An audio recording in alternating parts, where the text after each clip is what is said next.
देखिए सवाल यह भी है कि क्या स्ट्रेट ऑफ हॉर्मुज पहले से ही बंद है, फिर उसकी नाकेबंदी आखिर क्यों उस पर तुला हुआ है अमेरिका। दरअसल इस पूरे मामले में आप देखिए राजनीति, रणनीति और अर्थव्यवस्था तीनों एक साथ जुड़ी हुई हैं। ट्रंप का यह रुख साफ संकेत देता है कि अमेरिका अब इस समुद्री मार्ग को सिर्फ कूटनीति नहीं बल्कि रणनीतिक दबाव के हथियार के रूप में भी इस्तेमाल करने के मूड में है, जिसे लेकर दुनिया भर में खलबली मची है।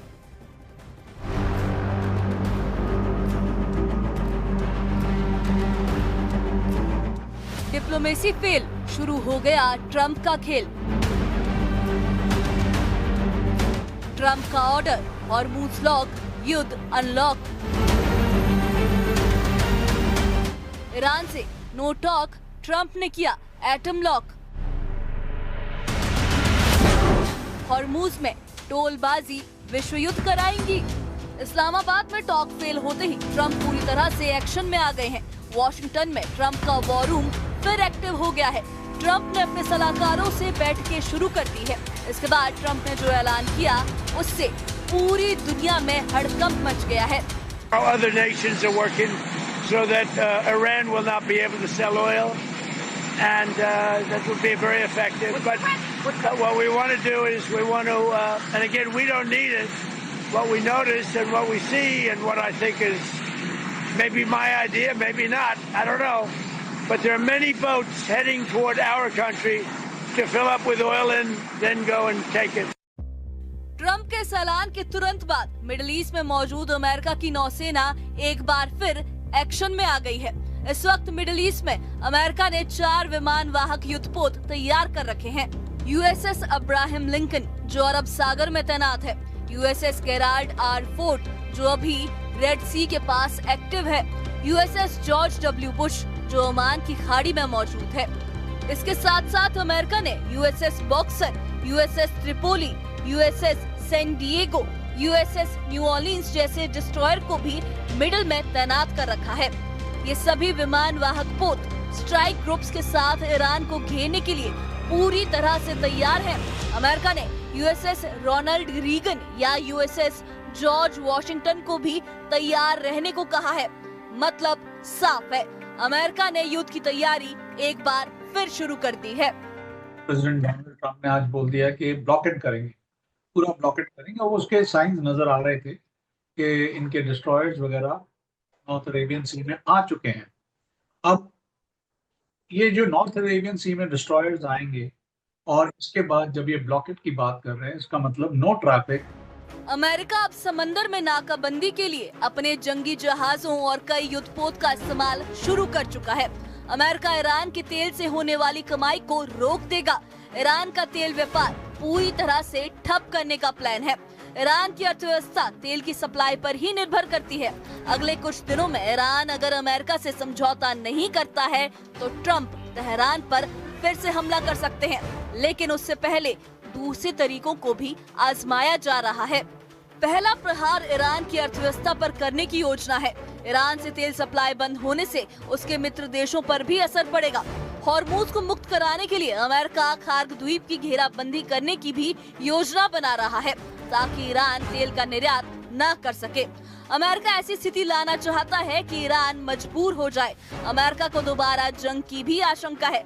ऐसे में खार्ग द्वीप को सील करने के साथ ही उसे तबाह करने का प्लान भी तैयार किया जा रहा है। ट्रंप का ऑर्डर आते ही मिडिल ईस्ट में मौजूद अमेरिकी नौसेना में हलचल तेज हो गई है। अमेरिकी सेंट्रल कमांड सेंटकॉम ने भारतीय समय के मुताबिक सोमवार शाम 7:30 बजे ईरान की नाकाबंदी का ऐलान किया है। ईरानी बंदरगाहों में एंट्री और एग्जिट करने वाले सभी ऑयल टैंकर पर अब अमेरिकी नौसेना निगाह रखेगी, उसकी चेकिंग करेगी। अमेरिकन नेवी ईरान को टोल देने वाले जहाज ढूंढेगी और उन्हें रोकेगी।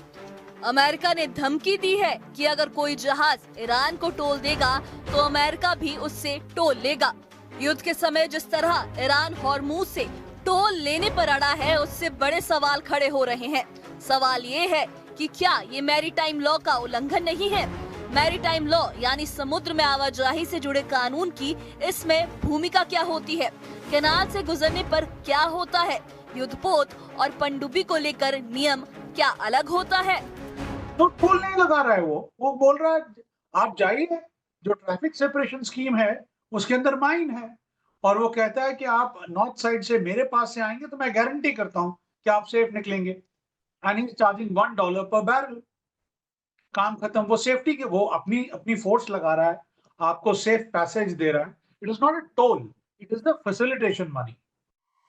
मैरीटाइम लॉ यानी समुद्र का कानून और लॉ ऑफ द सी यानी अंतर्राष्ट्रीय समुद्री कानून दोनों सुनने में एक जैसे लगते हैं, लेकिन इनमें एक बड़ा अंतर है। समुद्री कानून निजी व्यापार और जहाजों से जुड़ा है, जबकि लॉ ऑफ द सी देशों के बीच के रिश्तों और सीमाओं को तय करता है। समुद्र में जहाजों के गुजरने के दो सबसे महत्वपूर्ण नियम हैं। पहला, इनोसेंट पैसेज, जिसका मतलब है कि विदेशी जहाज किसी भी देश के 12 मील वाले दायरे से गुजर सकते हैं, बशर्ते वो वहाँ कोई सैन्य गतिविधि या जासूसी ना करें। इसके बाद नंबर आता है ट्रांजिट पैसेज का। ये नियम स्ट्रेट ऑफ हॉर्मूज जैसे संकरे रास्तों के लिए है। यहाँ जहाजों को बिना रुके तेजी से निकलने की आजादी होती है और तटीय देश उन्हें रोक नहीं सकते हैं। साफ है, ईरान हॉर्मूज से अवैध तरीके से टोल वसूलना चाहता है, जिससे पूरी दुनिया ईरान से नाराज है। लेकिन अमेरिका जिस तरीके से ईरान का ब्लॉकेज करने जा रहा है, उसे भी कोई सही नहीं ठहराया जा सकता। और यही दोनों एक्शन मिडिल ईस्ट में अब एक नई चिंगारी से युद्ध शुरू करवा सकती है।